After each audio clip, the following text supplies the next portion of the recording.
Next piece, we're gonna talk about hip height.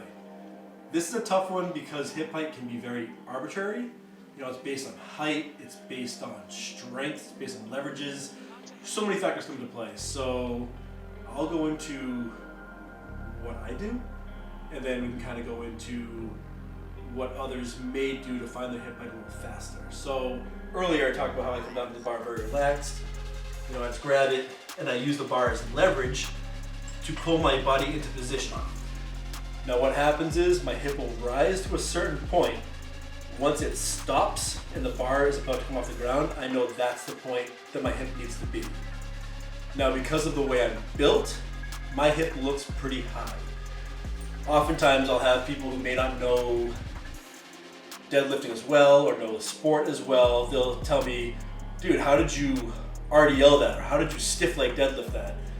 And I find that really crazy because my quads do a lot of the fucking work in the beginning.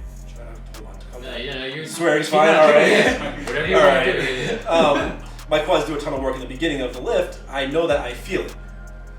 You can't tell me, you know, that it's hitting my lower back more or that it's RDL. It isn't.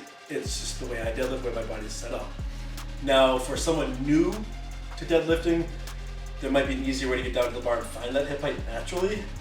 And now we'll get into an RDL.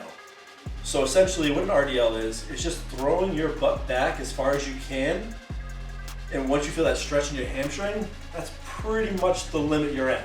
From there, you just grab the bar. So for me, if I was to do that, keep my back nice and tight, come down to the bar, and here we are. Now, one little caveat between an RDL and a deadlift is I'm gonna have to get down just a little bit lower to grab the bar and get my legs involved a little more on the quad aspect. An RDL is gonna be all back here. So here's my RDL, and then I just drop down just a little bit. Now I'm in that position I wanna be in. That way I can get my quads involved, get the pull going, and there we have it. So hip height, there is no right or wrong. Essentially, once you feel your hamstrings tight as hell, your lats are tight as hell, and as you're pressing, you feel your quads turning on, I'd say that's correct, for lack of any other better way of finding that.